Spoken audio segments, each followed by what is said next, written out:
Bagong araw, bagong hapon aking pagbablog. Madang people, andito po ako ngayon sa akin taniman.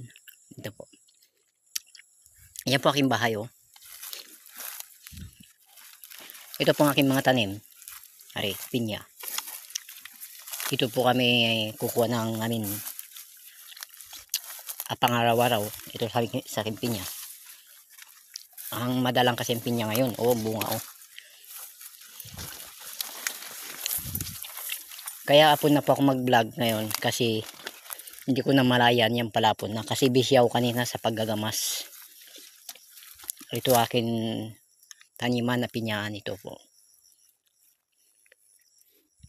Kung nakikita nyo yan, yung bahay ko po yan. Noon bagyo, andito po ako nakatira. Yan po.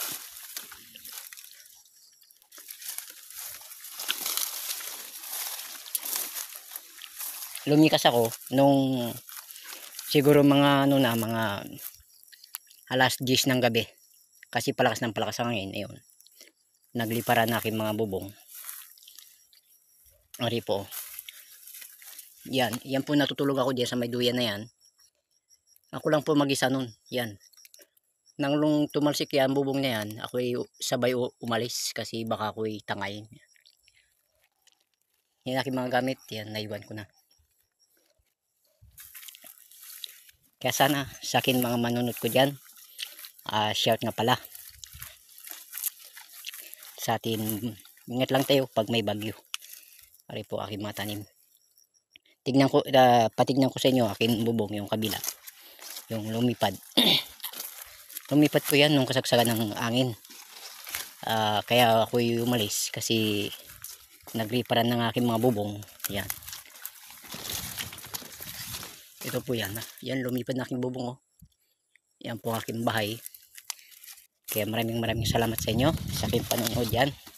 Kahit saan man sulok nakaabot ito aking video.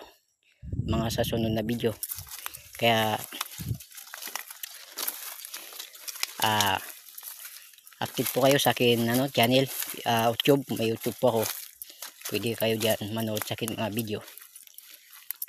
Kaya maraming salamat sa hapon na ito, sa oras na ito.